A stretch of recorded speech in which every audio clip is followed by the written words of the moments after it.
Thanks, Jess. All in favor? Aye. Aye. Okay, so when we met earlier, we just discussed the budget. To anybody who wasn't here, we had pretty good notes. We were very happy and thankful that the staff worked so hard to keep it as level as it could be. And we noted that the only department that we that overspent last fiscal year's line was the Parks Department.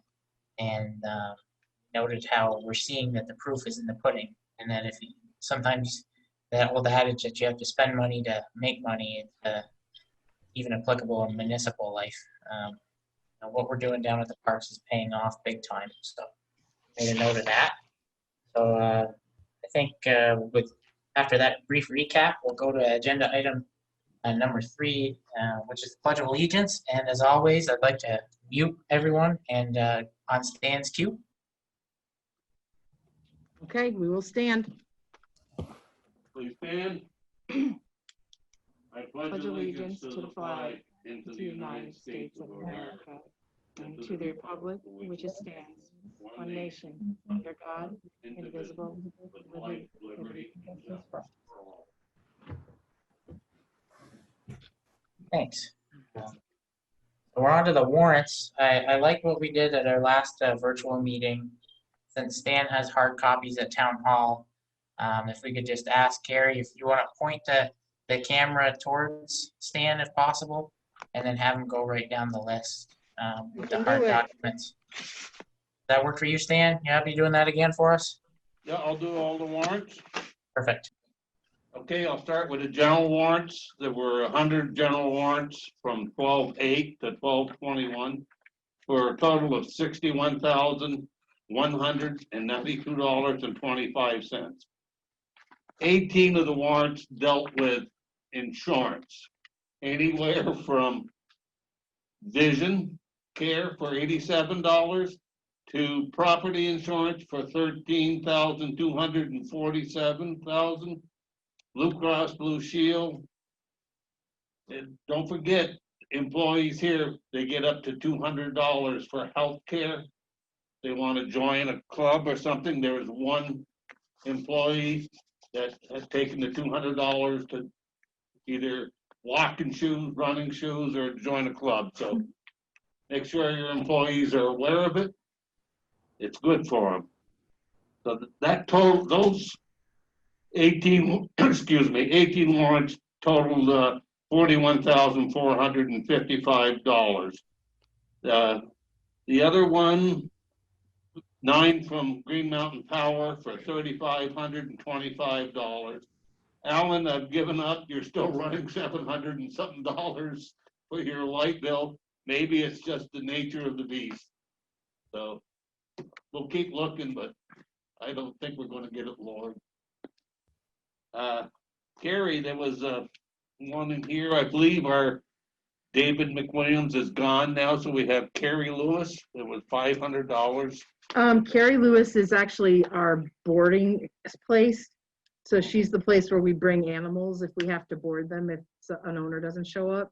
So we also do have a different animal control officer, Jim Benson and Matt Marchesaw. That $500 is what we pay her as a signing, contract signing deposit. Because Franklin County Area Rescue is not taking our town animals at this time. Good, so we're all aware of that now? Yep. Good. And there was a software update for the fire department for $1,654. What I covers 77% of the money we spent. And the total, and I will make a motion that we approve the $61,192.25. Second. All in favor? Aye. Aye. So we have a 4-0 on that one. Now okay, let me find where I'm going here. We have industrial park warrants for the lights on the road and the pumps and the lights on the sign going in. There was 3 invoices there for $693.64. And I would make a motion that we approve that amount of money, $693.64.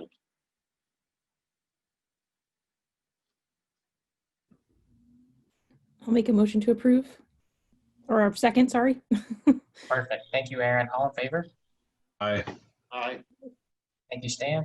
On to the next. We have one for the DPW capital equipment for $25,047. And that happens to be a new trailer from Clark Equipment. The existing one has seen its better days. The brakes are shot, the tires are shot, springs are shot, and I think the value, Alan checked on it, was roughly $3,000 resale value. So he needs a new one to get his tow and his equipment around. Is there any questions on that? Because Alan's with us. Yeah. Does anybody have, Alan, would you like to speak to that for a second? Or you think Stan covered all of it? Sounded like he did.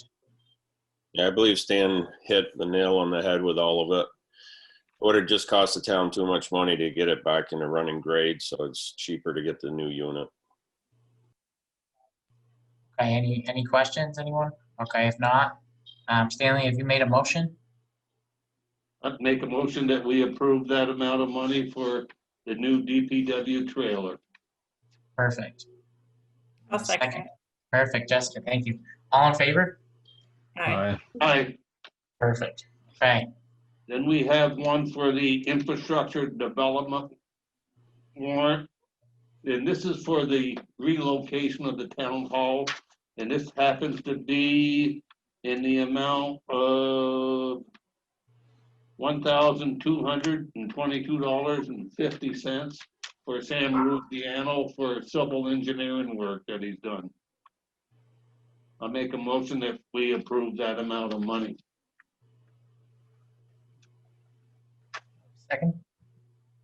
Second. Okay, thank you, Aaron. All in favor? Aye. Perfect. So now we have payroll. We have from 11:30 to 12/6/20 for the amount of $25,883.89. We normally do a 2-week period. So this first week covered 13 pages. Said, well, what is the normal week? Normal week runs around 20. So I went back and looked, and what we happen to do here is usually at the end of the month, we give $600 a piece to our DPW employees. And this one was done probably a week early so that they would have money for Christmas, I believe. We're a good town. We want our people to have a little extra at Christmas. So that's why, oh, then I believe there was 1 week sellback vacation that I saw looking at each individual check. Mhm. So, but I'll read the next one is for 12/7 to 12/13/20. This was only 10 pages of checks, and that equaled $19,139.82. I'll make a motion to approve both those weeks that I just mentioned. Second. Questions? Jonathan seconded it. Do we have any further questions? All in favor? Aye. Aye. Thank you for highlighting that, Stan, about, going a month ahead on-call pay given the holiday. I think that's worth highlighting. Shows the culture that we carry around in this town. And we want other people to notice it and be proud of it too. At the end of the day, it's their money. Do we have any more warrants, Stan? No, I've looked and there's only the ones I've covered. Perfect. Okay, so we have minutes in front of us. Does anybody have any questions or corrections for the minutes? No corrections on my end. Right. Hearing none, would anybody like to make a motion to approve the minutes from December 7th? I'll make a motion to approve the minutes from December. Second. Thanks, Jonathan. All in favor? Aye. Perfect. Finally got a smooth one now. Getting there. All right, so let's move on to public comment. Anyone here that would like to make a public comment? I'm seeing really nobody from the public unless the sheriff's here as a taxpayer on Hathaway Point to talk to us about water quality like he likes to do sometime. Don't be encouraging that. Hey, that's fine. He's more than, we're happy to hear from him. Yeah. We know sometimes the highest ranking public servants get a little gypped on their return service from government institutions. We're an open door share. Anytime you want to complain, you call us. I get that, and I have your personal phone numbers too, so. Yeah. Laugh, Carrie. Yeah, I know you I do. know. And you know where I live. Thank you. That's right. I love this town. I know. So that we have a really exciting agenda item. It's the appointment of our new zoning administrator. We're finally back to full strength, and we're doing it with a real utility player here. Megan, congratulations on accepting your position. Welcome to our team. Yeah. Very excited to have you. I'm very excited to be here. So we saw just on your brief, Corey circulated a draft press release. I don't know if it was issued yet, but that'll be for tomorrow, right? Just noticing the different experiences you've had in other communities and how well it ties into your position here. I mean, this isn't your first go around. You know what you're doing. Yeah, I've done zoning for quite a few years. I thought about getting out of it for about a year, did perks for a while, and realized that zoning is where I'm meant to be. I told Carrie after last week that I am absolutely happy with this town, and it's very wonderful, and I'm excited to keep chugging forward. Yeah, so Perfect. this is a twofold intro. So I really wanted Megan to see everyone to get to see her, but also we have to officially appoint her as our zoning administrator tonight. For a term of If you 3 desire. years. Mm-hmm. But you can't go anywhere. Nope. Yeah. The last one left early. You have to finish yours out, like it or not. Really, she left after 17 years. Have you had a chance to speak with Becky yet? I know she said she would be open to the next person. If No, anybody I ever. haven't been able to yet, but I've talked to AJ about doing that. So Nice. Yeah, she could be a very real help, and I know she'd be excited to hear from you. We love Becky. We hope she's doing very well in her retirement. Does anybody have any questions for Megan? Would anyone like to make a motion to appoint her as the zoning administrator for a term of 3 years? I'll make a motion, we appoint Megan for a term of 3 years as the zoning administrator. I'll second it. All in favor? Aye. Aye. Welcome aboard. We're really excited to have you. Thank you. We're really excited. We're back to full strength with two really good additions in Corey and Megan. Awesome, thanks. I don't know if Megan's gonna stay around. You can, but you don't have to. I get it. You guys got busy life. More than happy to have you, but perfect. Well, Gary, we're on to the town manager's report. Yeah, it's kind of a town manager and Corey report this evening. So after our last select board meeting, Corey did follow up. He had a relationship with Mr. Barbo about the Vermont Land Trust issue that we debated for a couple meetings. As my notes indicated, we believe that closing has already occurred. We haven't gotten any follow-up from him to date. So I don't think there's any action short of maybe long-term planning. You might want to address where you want to go, but as of this transaction, I don't think we can change it at this point. Any questions on that? Corey can maybe expand on that a little bit, but. Yeah, I called Tuesday after the meeting and was informed that the closing was scheduled for that Friday.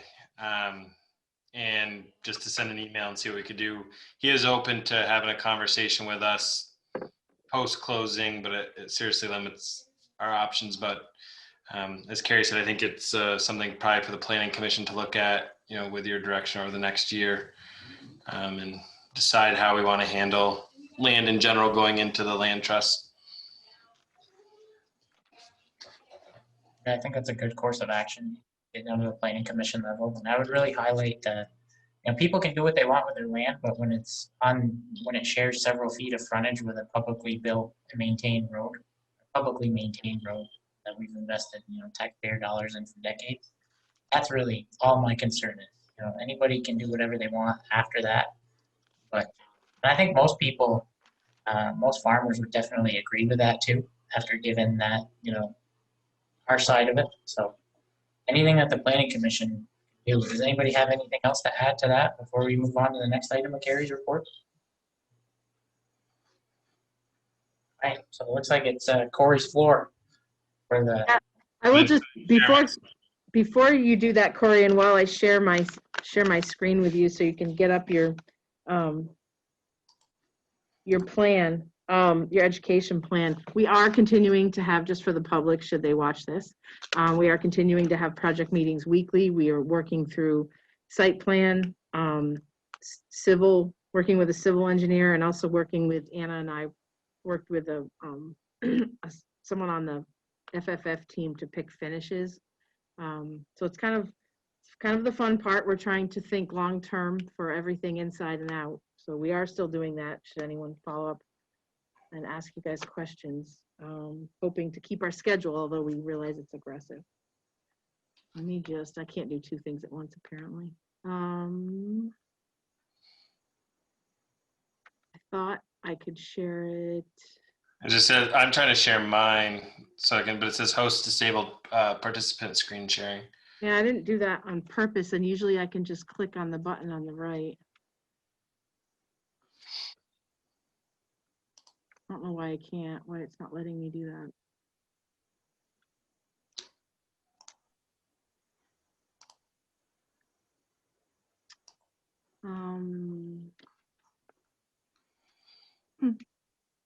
Do I have to hit, if I hit share, it's going to share my screen. I don't want to share my screen.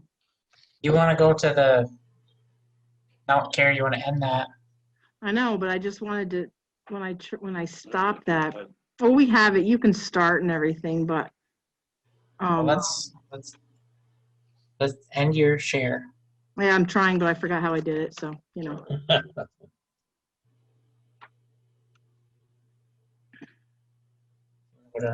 Don't want to share that anymore.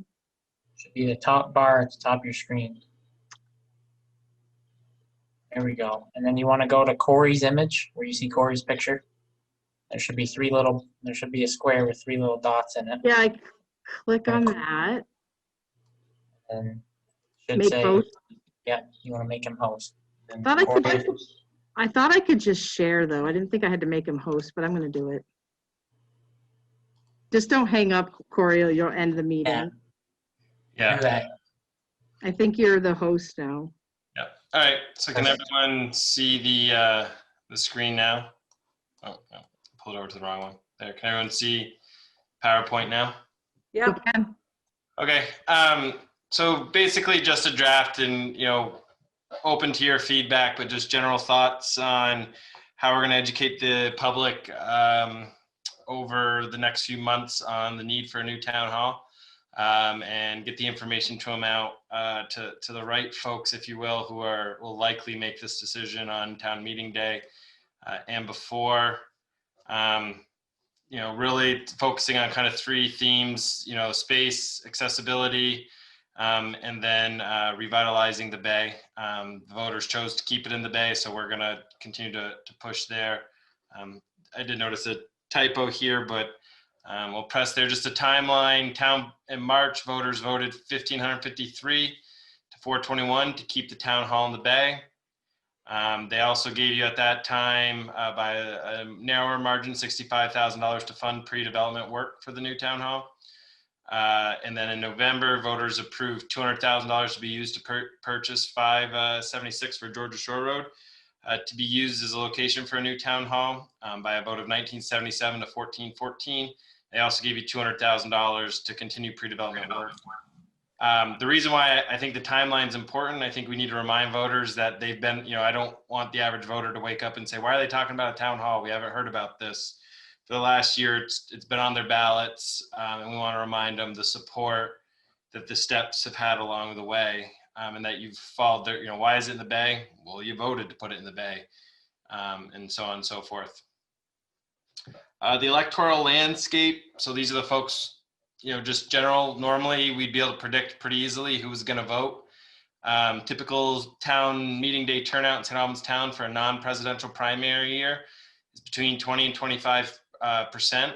Presidential primary years increase that to 45%.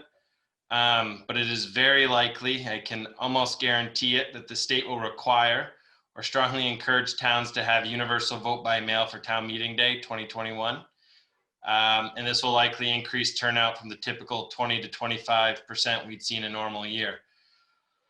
That being said, we know what one vote by mail election looked like, but it was a general election. And in that election, we had 3,842 of our 5,077 registered voters vote, or a 76% turnout.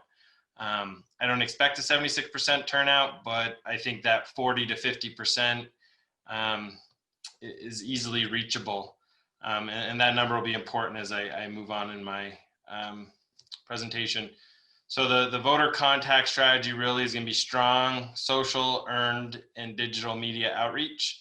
Earned media is media that we earn. It's messenger articles, it's county courier articles, it's letters to the editor, getting folks to share our posts.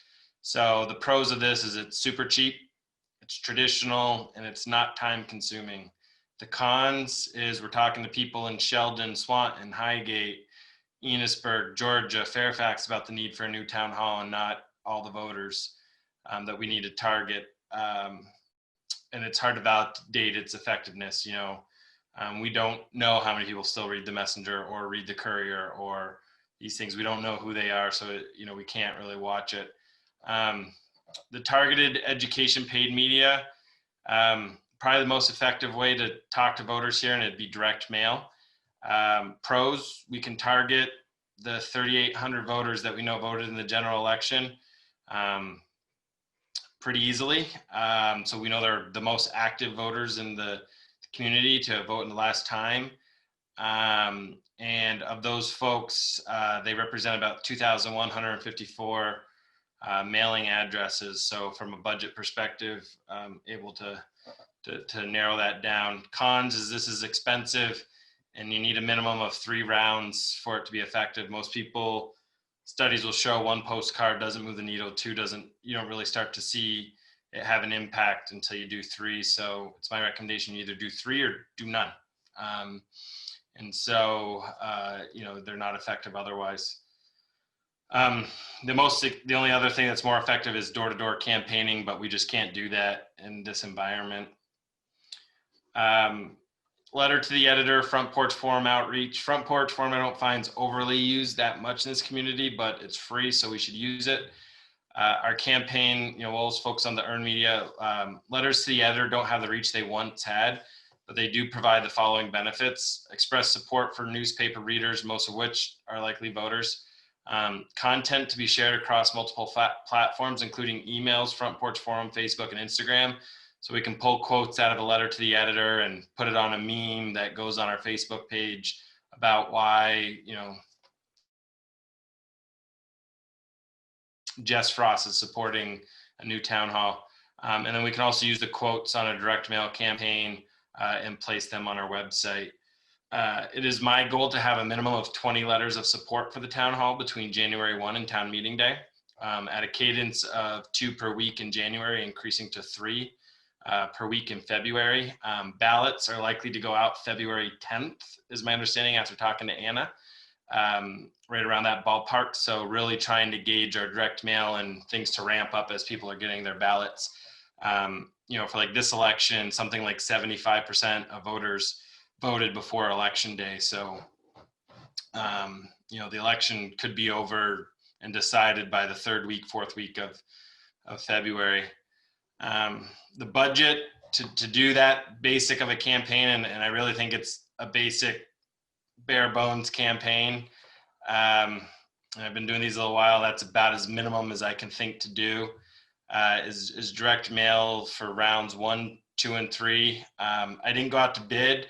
I haven't hired anyone, but what this does is just gives us a worst case scenario pricing. So I just use it as a budgeting number. And that's design, print, and mail of the postcards, $17.27 a round. Those will actually get cheaper as we go because we'll cross off the people who've already voted. each round, but we don't know what that cadence particularly looks like. The digital month-long digital ad run in the Messenger, which I think are pretty effective and cheap, is $250. You buy 1 day's worth of newspaper ad for that, where you get a full month of. We had a candidate for the legislature this year who I pay attention to. Literally, I know it sounds bad, was in every obituary I read, but was pretty effective to see that ad literally pop up everywhere, and it would link back to a website about our program. And then I built in a little budget for Facebook ads if we want to pursue that. And then in discussion with the chair and the manager about a potential opportunity to have someone help out in the campaign with content development, an optional budget line of $2,000 for a grand total of $76.81. And if that was deployed, I've got the timeline laid out. I sent in your board packets a draft FAQ. Please send me more questions you think you might have or neighbors might have about a website or about a town hall. But really it's laying out that by the end of this month, we'll have that up on the website along with a first weekly social media plan. So, Carrie, myself, and it'll be sent to select board members what days we plan to post and what the posts look like, a week ahead of time. We execute it, and really that's all we're effectively running through January. I talked to Anna after I did this. I thought ballots would go out about 45 days, but they go out the 10th. So our direct mail will go out the 10th to try to time ballots the same time. Postcards of the ballot on the 10th of February with a second round following 8 days later, and the third round following 4 days out, to really, really increase, one, participation, but two, overall feedback on the project. And that's effectively what we put together. So questions, comments, suggestions, and anyone who's run, I know you guys have run campaigns, but I think, I think the mistake the city made last year, for instance, on a pool was not a direct mail campaign. I'm a big fan of that.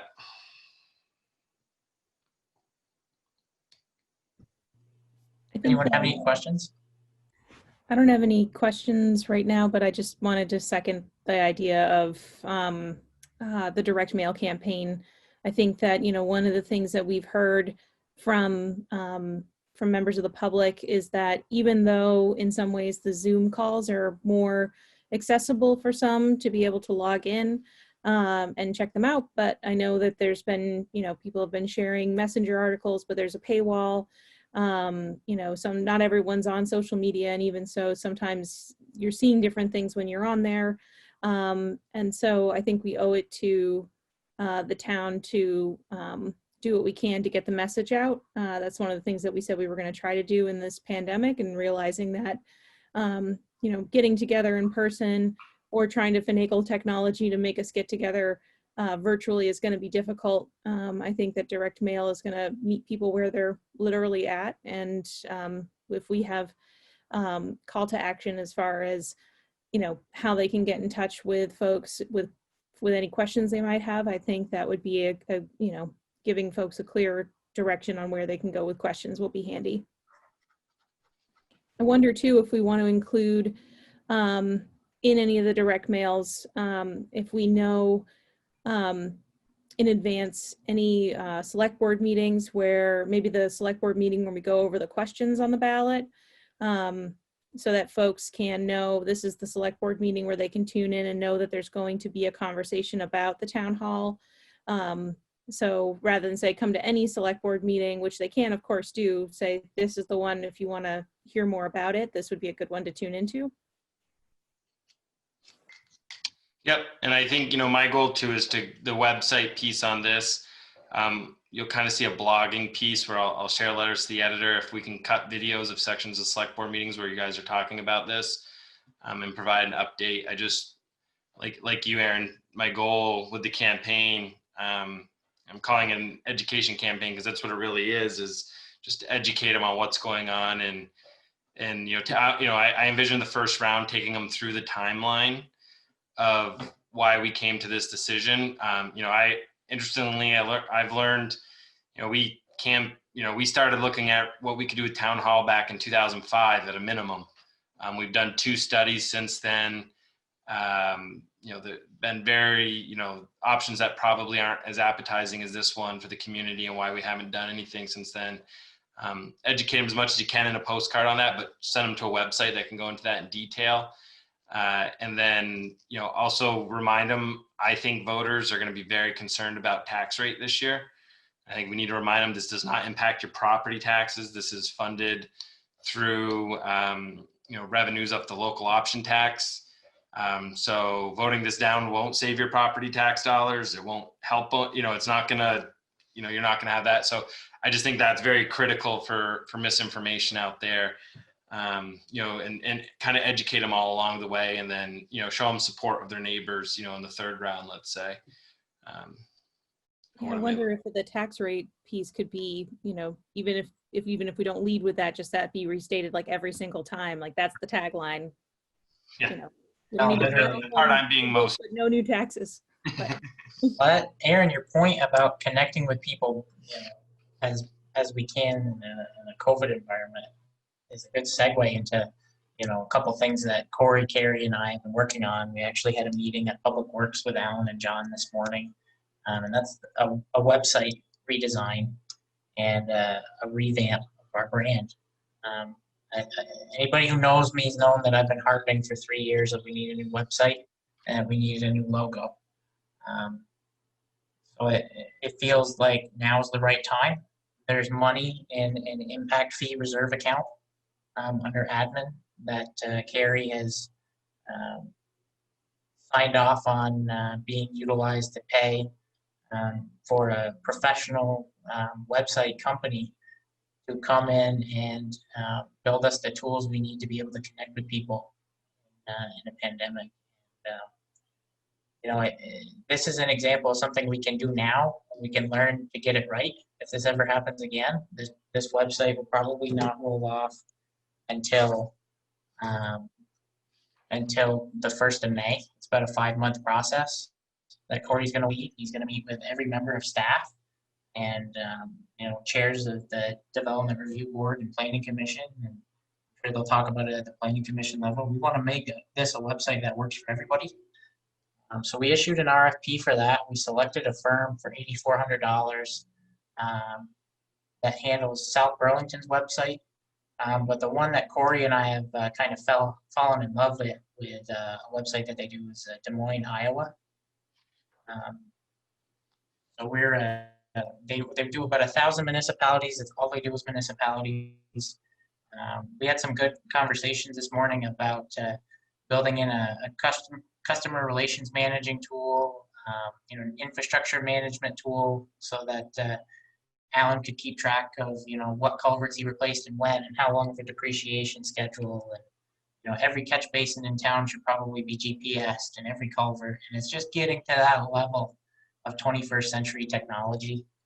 And the website's really only the beginning, because it's the part that the public interacts with the most. We'll build the back end after.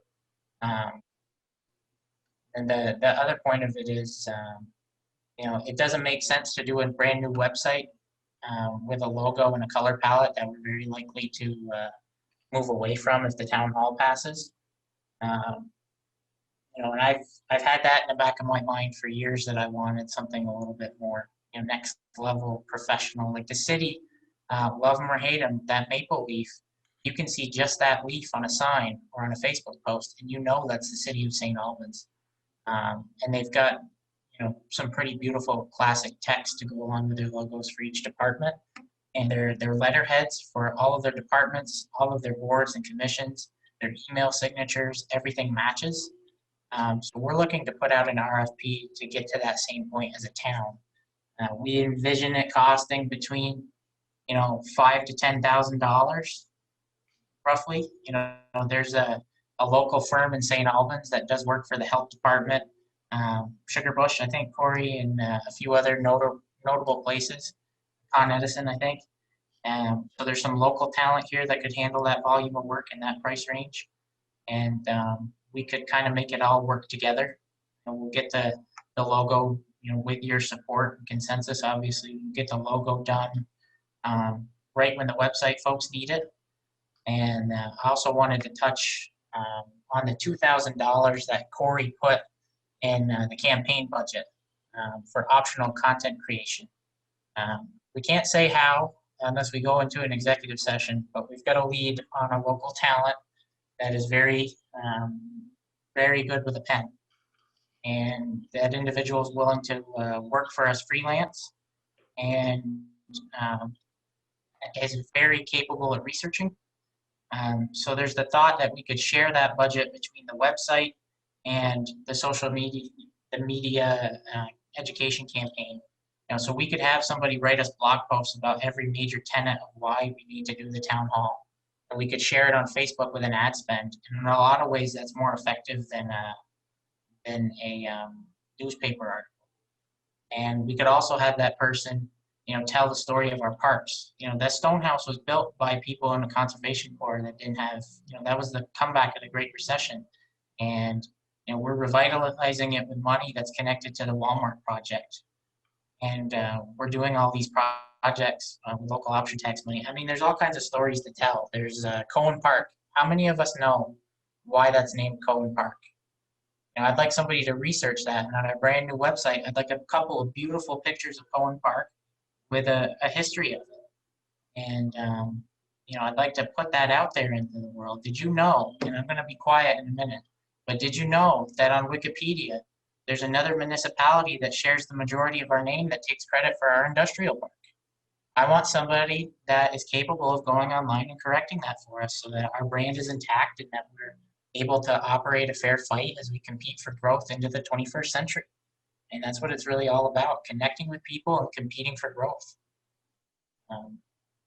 So if anybody has any issues with spending, I would call it between 15 and 20,000 out of the impact fee administrative reserve fund to fund a rebrand and a total professional top-notch website. And I will say that website cost of $8,400 was in the middle. We had bids from a current provider that were on the cheap end. We had bids as high as $80,000 a year. It's really what you want to pay for. You can get anything. It's like walking into a jewelry store. We went with something that we thought was economic or would have a big impact. I'm happy to answer questions about the website. They're not going to do the customer service stuff or what Al and I are talking about. That'll be a separate IT spend at some point. But I don't know where the rest of the board leaves it, Brendan, but I don't know if we want to finish up the discussion, see if there's any more on the campaign, and make sure they approve that budget and then talk about the website, or try to do it all at once. I'll leave that to your discretion. Well, I mean, if we want to operate in consensus as far as that goes, the manager has the authority to expense everything in that campaign. So unless anybody has an issue. Hearing none, conversation about the website. I mean, you hear how amped up and excited I am. I shouldn't have drank so much caffeine. So the big part, and I'll talk to folks about this too, the website, we had 6 firms respond to the RFP, Bren's right, 4 of which work only with municipal governments, and proposals range from $3,000 to $12,250 for the initial build out, and then from $1,400 to $82,000 worth of annual costs. The decision we came to after just looking at all the proposals with a firm that was in the middle and towards the cheaper end, just from where we are. It'll still move our online experience light years, but also be a little more of a comfortable spend, I feel, for the select board. The big piece on it is just of the accessibility of information, the easy use for all of our staff members. One of the biggest complaints I think of our current website is we can't take payments. You can't register your dog for your dog's license. You can't register for the car show or for, we just, all these things, as Alan's team and John's team is building up more great events. This new website can do custom forms. So people can pay their property taxes online. They, just everything can be much more accessible to them. I think that's important with COVID and just a generational shift. For full disclosure, my dog's not licensed because I up until 3 weeks ago, I never had time to run down to town hall between 8 and 4 and do that. Now I won't have the excuse, if I was an employee for the town. So I think that helps. It'll allow citizens, again, to reach out more. There's more productivity, be able to post jobs, and they've got special tools for posting agendas and minutes. They'll, from a back end piece, we'll have an audit trail of who makes an adjustment to the website. So if something happens that is inappropriate or something that wasn't supposed to happen, it's got the software built in, so we'll know exactly who made that change and when, and we can back up past that date. Another thing, it'll make our website EDA compliant. That's something we're probably not now. They take on that full piece. And so the other nice thing is they'll do a complete redesign every 4 years. So we won't have to pay that $8,400 again if we stay with them as a firm and want a refresh and brand every 4 years or so. Overall, they do South Burlington's and Weatherfield's locally. They do about 1,000 across the country. I like Brennan's right. Des Moines is really beautiful, and the information's easy to get to. You go right there. They have their calendars. They have projects. They've really built out with GIS capability. I was looking at Raleigh, North Carolina's, and showing Alan some of his, and something I'd like to implement with stormwater. They actually put, for their stormwater department, projects in, a picture of it, the cost, and how much nitrogen and other pollutants are being removed based on that project. I think that's one of the things I really want to work with the Parks Department is do a picture of each park, a little bit about it, and then but allow people to in time really dig into the history of it and talk about some of the things they can do at our parks and really highlight those. So I think it's a pretty encompassing project. It doesn't seem like a website's that hard, but it's really just the content build that'll take some time, and they've been depending on how quickly we move as a staff, to be safe, be looking at like a May 1 launch for a website. So it won't be in time for the town hall campaign, but come just shortly after.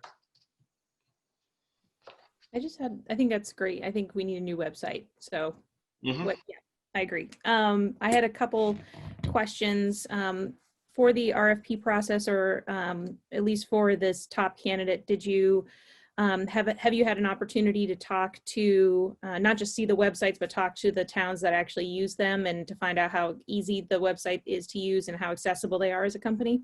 Yep, and actually the company we went with, Carrie's, had an opportunity to speak with someone who worked for that town, but also as a resident of St. Albans Town. So the manager at South Burlington for their online social media liked it, and and it wasn't a knock against other firms. Other firms, one of the competitive firms does Burlington and Milton, but a price discrepancy really for what we needed in services didn't make sense to spend that extra. But yeah, it seems it's pretty user friendly to build, and that including this price is training of our staff, so they'll spend time to train Jen and AJ and myself and Anna and whomever and John, who's ever going to be able to do work on the website to get that training done. And something we don't have now too is the 24/7 just support of any issues with our website, and to be able to get it back and going if there's an issue. Great. The other question I had was if we have online forms, especially that folks are going to be inputting personal information into and potentially financial information or payments into, I'm wondering what part of the RFP or what part of our planning includes data security for folks? Yeah, so they provide that. Since we're not using like a PayPal, we're using one of their proprietary, their payment function. That's on them, but I can look in the contract too before we sign anything and look to see who owns that. Ultimately, we'd be brought into any liability, but do they own a piece of a cyber liability situation, if you will? That's a good point. Mm-hmm. Do you have any other website related questions before we talk about maybe phase a concurrent phase 2, which is a rebrand, doing a new logo, a new color palette. Oh, I just wanted to ask, well, I also think this is a great idea and much needed. And I was wondering, is there a way for the community to ask questions, or like there must be a contact us section so people don't have to have everybody's email? And then would there be a way to like take those questions and let other people read them somehow? And maybe Yeah, it's we could always do an FAQ. I mean, okay. a page we do.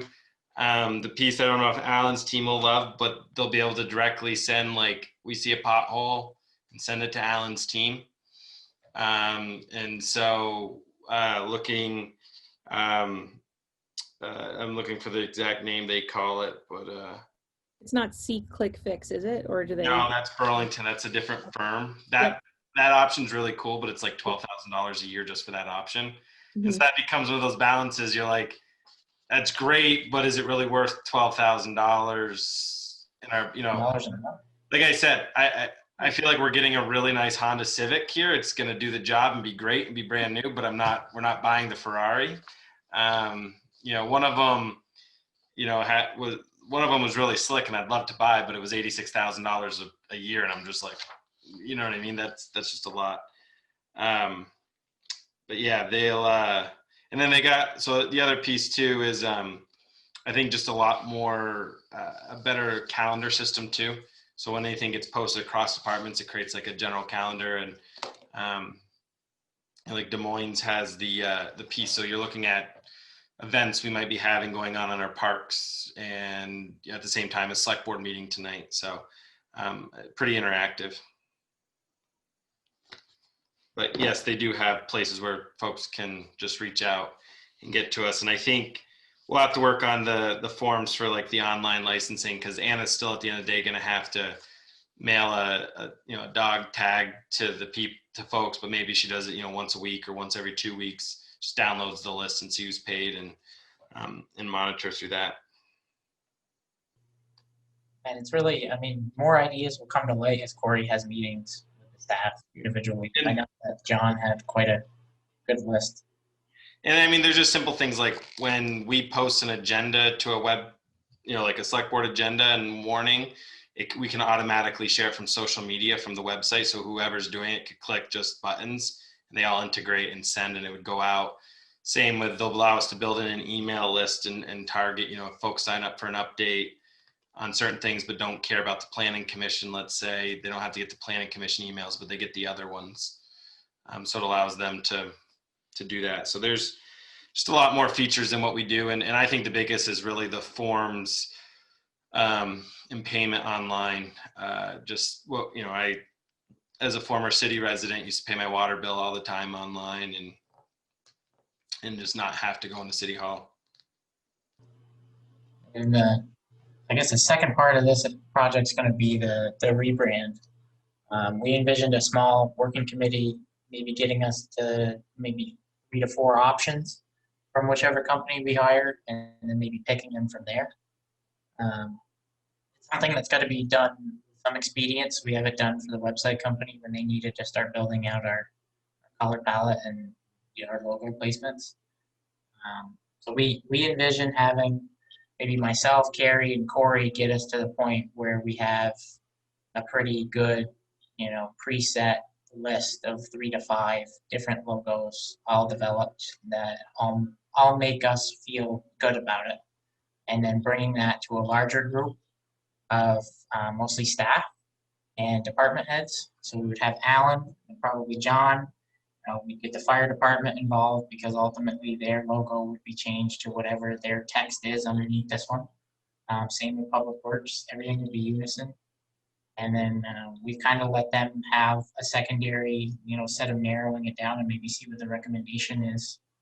And really let it come from inside the organization and come out that way versus having a committee. What do folks think about that? I think that makes sense from an expediency point of view. I think if we had more time, it might have been interesting to try to engage the public a little bit more. I know that Burlington, for their flag change, they had a campaign and got people to vote on it. I don't think it was part of a public vote. I don't know if it might have been a ballot vote. I can't remember, but that was one way to get the folks engaged with it. And but from an expediency point of view, I understand maybe not doing that at this juncture.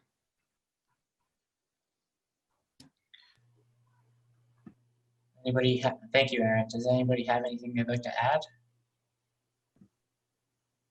I had one more thing I just wanted to, I think I'd like to see, not right away in the redesign, but I think that it would be important for us to know what are some of the costs that we would incur with a redesign. So updating our signs, updating logos across, all of our buildings, any kind of, clothes or uniform or trucks that have it, and just thinking about how we build those costs into, future budgets. Is there a timeline?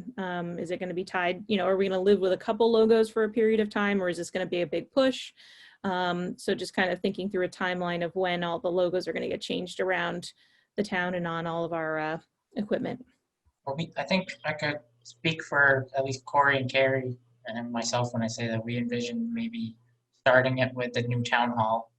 And then maybe immediately, if we put up any new signs with any renovated trails at the town forest or anything, a park could use a refresh in general, other than the playground and the new pavilion with the bathhouse. If we ever did anything down there, and then I would say that we have two options. We can do everything over in 1 to 3 years and really get on top of it and bite the bullet over 3 fiscal years.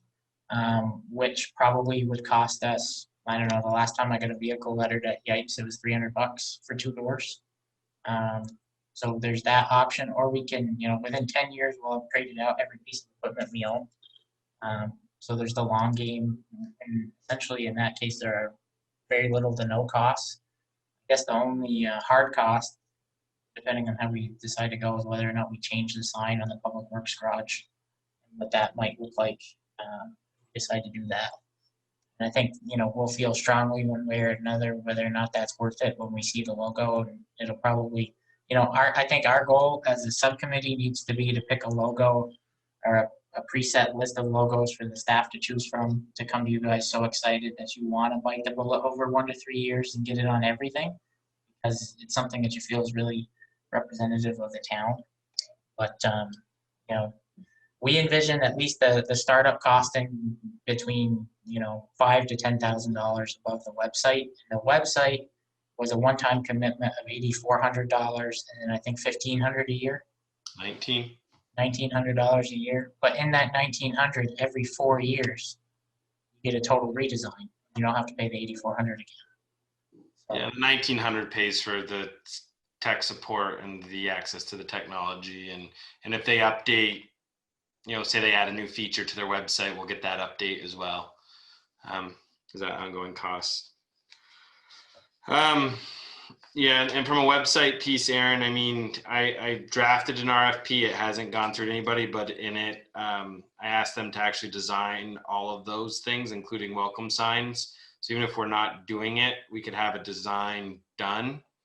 And so then it just becomes of when it makes sense financially for the select board to make that investment, but we're not out redesigning that. It's kind of a one package that's already pre-designed.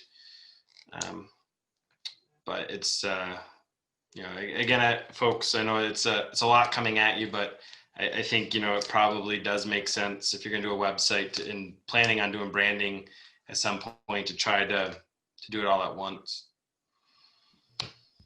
Corey, I think you said this at the very beginning, or maybe it was Brendan who said it, but where's the funding coming for this? Are they all coming from the same source? Or are they different sources for each of these? Impact fee admin account, which I think Carrie, I haven't seen the last balance. Do you have a idea? I don't have the balance in front of me, but I know it's over 100,000. I think it's somewhere between 100 and 150,000. We're talking, 15 to 20,000 out of that fund buys us a brand new website and a brand identity that we can operate with for 20 to 30 years. And it still leaves us money to put some of those admin fees against the town hall project. But- It's us using cash. Oh, sorry, Jeff. I was just going to ask, what has that fund been used for in the past? We have sometimes used it to study the need for a town hall. So it's really actually refreshing to be able to spend it on something constructive, literally constructive. And mostly that. We've done it to study things like, what do we need here at town hall? We use some of it on the renovation and expansion of DPW services at the garage. Used over $120,000, I believe, for that as well. So I think we'll wipe that out, which is fine for the town hall project if we get approved for it. Then they'll start building again, because every impact fee we collect, I think it's 10% of it goes to this admin impact fee. So it will replenish itself. It just will take a little bit of time. Every dwelling we build in town is about, what, $2,200 into that fund, or $220 specifically into that account. And we have to spend that money within 7 years. Technically, we have to remit it back to the payee. So really expensing that down and getting rid of what we have on hand is a good thing. Then we can track it better on an income and output. I think this is the website, the logo, and the town hall design itself, actually. Those are all good uses of that fund. Everybody feel comfortable moving forward with that general budget of 15 to 20,000 to get those 2 items done and get the content written from that particular fund? Stanley, we haven't heard from you in a little while. Because I've just got an old story. The story is 4 years old. Harry was out for a couple of weeks, and we brought Al Vogel in to cover for Carrie. I was the chairman back then, and at the end of the 2 weeks, I asked Al, what did you observe? He said, your database is antique. If it crashes, no one can fix it. And you need a new website, the new program. So if we got something now, we've gone 4 years since then, we've lucked out, we haven't crashed. I'm for it. Let's spend the money now. Let's get started. It's the right way to go. That's my On that note, I don't know if we can my end story. It hasn't gotten better in 4 years. No, and I would, argue too, generationally, I think COVID's highlighted the need for that website so much more. People demand services that they don't need to come into town hall for if we can migrate those to the website. I know it's odd at one time talking about building a new town hall, but another trying to figure out ways to not make people access town hall. But I think it is critical going forward. It's a full, just generational piece of the pie. I think just echoing that the story that, or not echoing, but just something that Stan said that just got me thinking too. I'd love to hear in a future select board meeting just a update on just all the systems. I mean, not all the systems, but just the database and the systems that we use to run the town software wise, and just where are they in their life cycle? Are they meeting our needs? Are they any obsolescence on the horizon that we need to think about? Aaron, I think you'll find that when we move into a town hall, there's going to be a lot of new systems coming in. And it'll be timed at that point. We'll have about a year to think about it. One thing that Alan had asked a previous employee for 2 years was the ability to GPS coordinate every culvert that he set, every catch basin that needs to be cleaned. That should live in a database. That way, if something ever happens to Alan, we've got the institutional knowledge at our fingertips. And I had one resident who I had spoken with about a website rebuild who reached out to me, was adamant, right after you get that done, you should get as many years worth of land records on that website as possible. That way, if you ever have to close town hall for another issue, the real estate industry isn't affected at all. And I thought that was a great, so this rollout will be multi-phased. The new town hall will probably be the first phase, getting that approved. Second phase is launching the website on May 1. Phase 3 probably comes late summer, early fall, where we identify, exactly what systems we want to use for customer relations management, really. We spent some time in between, in our recess talking about complaints, and wouldn't it be nice to be able to track all that and have a global picture of how many complaints we receive, in the average month, and when are our upticks. Then we can draw, the social connection that when tax bills are due, we literally get an upswing. We'll be able to prove it. It'll be interesting. You can make a meme out of it for our Facebook page. People will love it. And then, as the future board members, if they think they're hearing, the same complaints about the same few topics, you'll be able to call that data or report and say, yeah, we received 42 complaints last month, and 28 of them were about the condition of a certain road not being plowed. And then you can pass that information to Alan. It would definitely get to him before it ever got to us. But it's another safeguard. So Aaron's right to bring up systems. I can't speak to the internal systems very much, but I know that we have a very big IT room for our new town hall, and I suspect that for the money, Freeman, French, and Freeman has a plan to fill it. We'll have to go over those specs.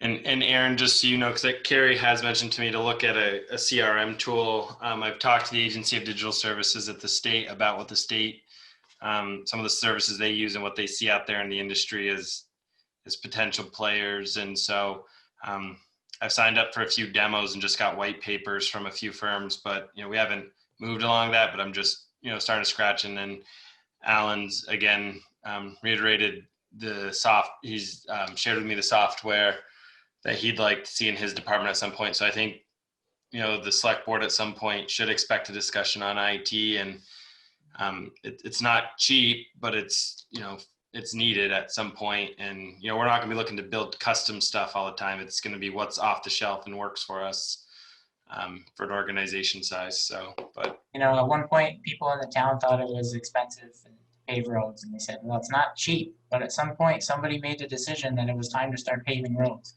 And now we're reaping the benefits. So Corey said, it's not going to be cheap, but if we spend the money, we're going to reap the benefits for decades to come. Unless anybody has anything to add to that discussion, I'm all ready to go to move on to the next agenda item, which is my schedule. Just for some clarity, Brendan, I assume there's an approval to move ahead, but I just want to make sure that I want to hear it. On the record that we have an approval to move ahead. You want a motion to spend, $15,000 to $20,000 out of that particular funding source? You want it? I'll defer to comply. I think it would be better to have it on the record. Mm-hmm. Oh, we have a request from staff. Would anybody like to comply? I'll make a motion to approve or authorize moving forward with the proposed rebranding and website. I don't know if that's the most eloquent way to say it, but. And to pull the funding from the from the impact fee admin line. Yep. Okay, so we have a second. Second. Stan And Jessica, same time. We're gonna give it to Stan though. Oh, they did. Same time. You raised Same time. exact time. I heard Stan, but Jessica's frame lit up green, so I don't know. Tie goes to the one I heard, I guess. Stanley. So all in favor. Sorry about that.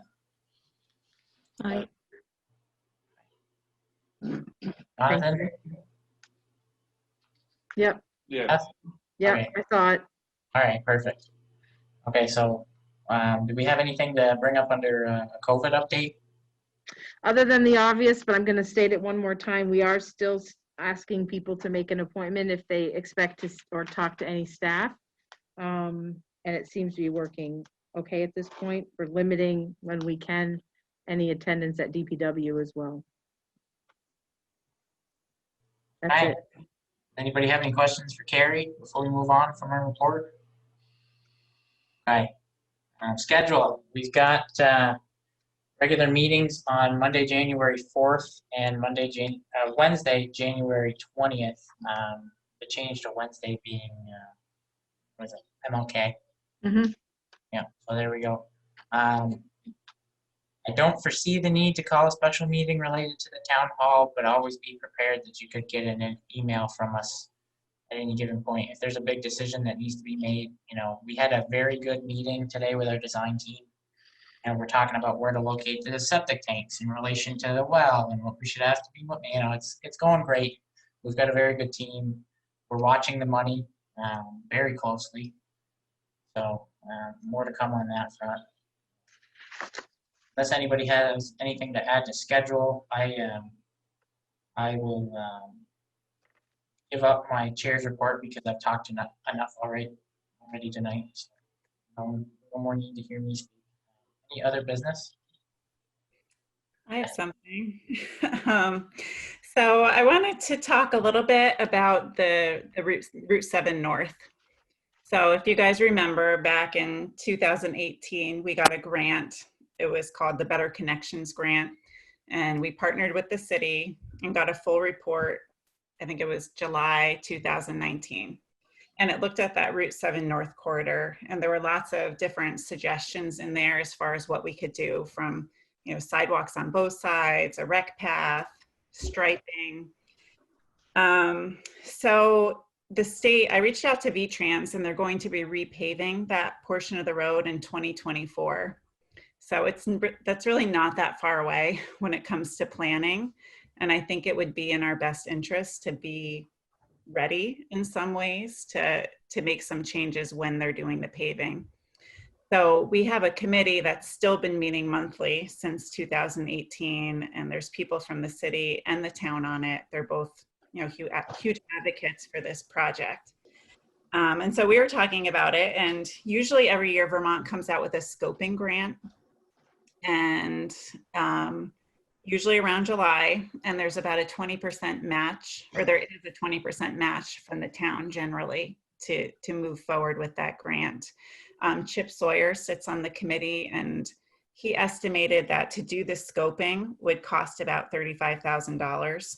And they're willing to be a co-applicant with us on the application, which I think would help us also to get the funding for that. So what the scoping study really does, it evaluates all the options that were laid out in that first plan so that we can then move forward and get some engineering done and eventually move with the construction. So I wanted to see what you guys thought, and to possibly seek approval to go for that scoping grant with. And I also wanted to mention that Corey was able to attend our last meeting, which is great. I really appreciate him. And we've been talking a little bit about this project.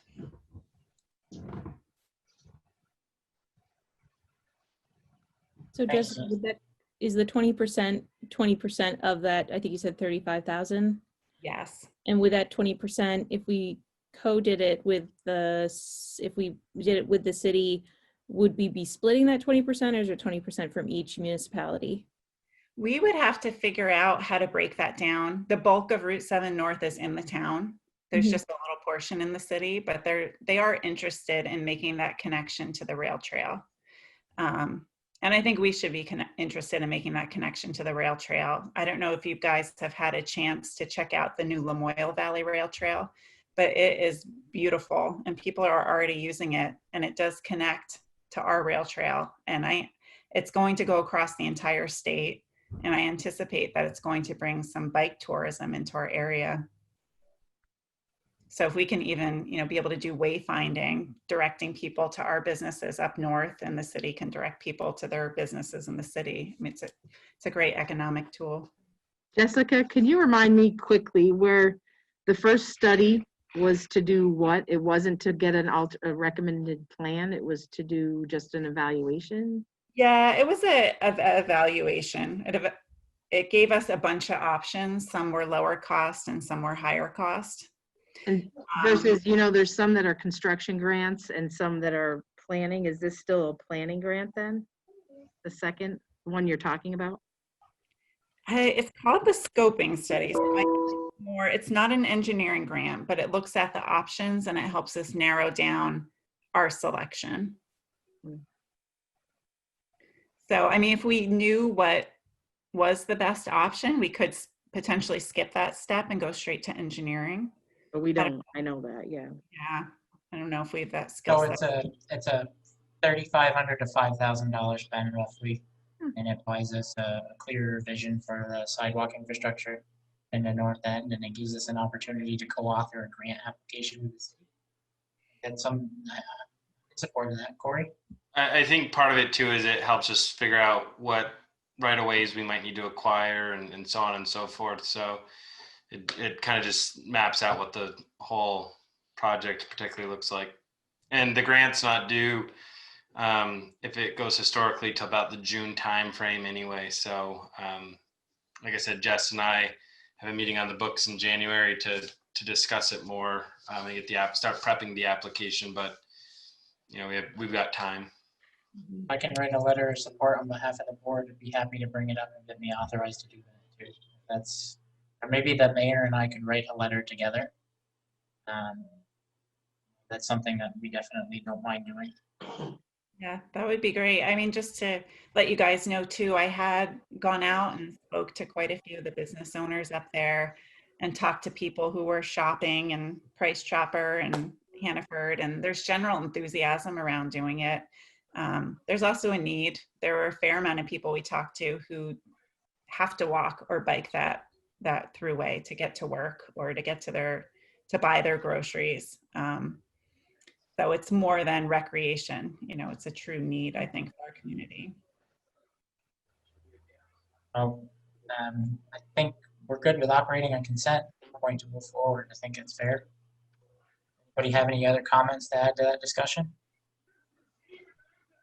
Hey, I have one thing under other business. We're talking about our brand and how important it is to have a strong brand as the municipality into the 21st century to compete for growth. And you heard me complain about, you know, certain other municipality that takes credit for some things that aren't theirs on the Wikipedia page. I've spent the last, 20, 21 months as chair, consistently asking our sister municipality to stop acting like the only game in town, especially when it comes to branding. You shouldn't drive out of St. Albans City into the town and drive past a sign that says, "Thank you for visiting." That irks me very much. And I've communicated that as an individual several times, both to the mayor and the city manager.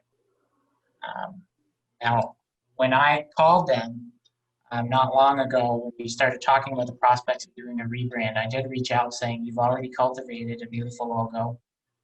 Your streetscape signs are nice. Can we build off of that together and maybe become city of and town of instead of two separate St. Albans?" They said, "You know what? We've got a lot invested in our brand. We want to remain on our own. And we're going to become city of, and we're going to start investing, our energies into marketing ourselves as a city."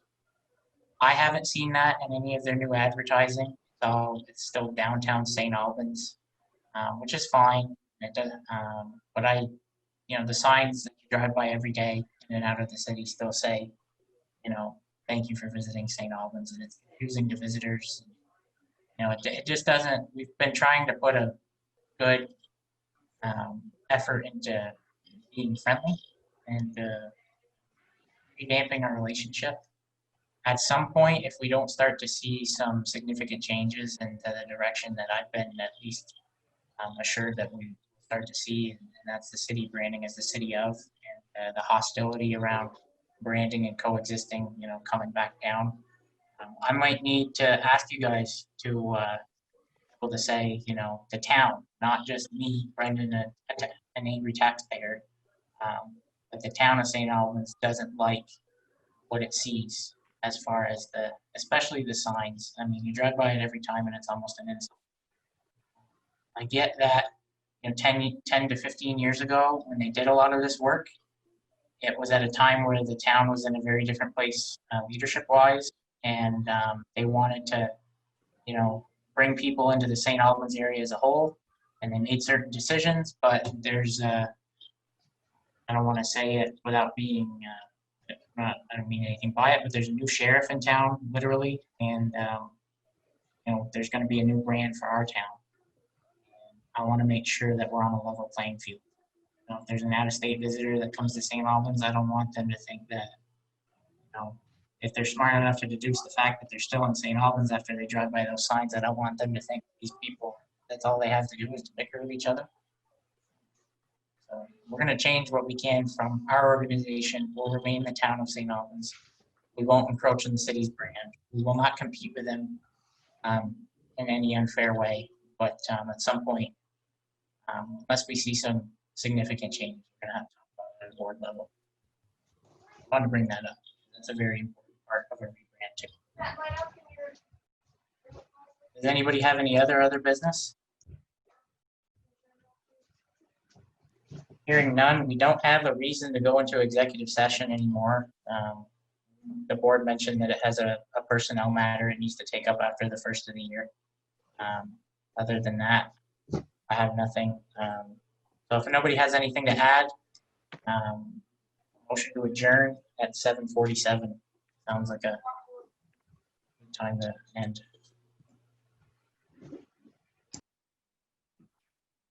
I'll make a motion. Yeah, go ahead. Aaron wins. I don't know. Who was that? Jonathan? Yeah. Get out of there. Don't fight over it. Second it?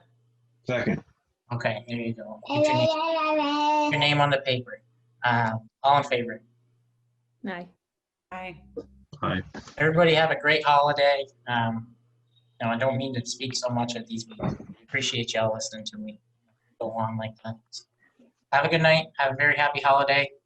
Good night. See y'all later. Happy holidays. Bye.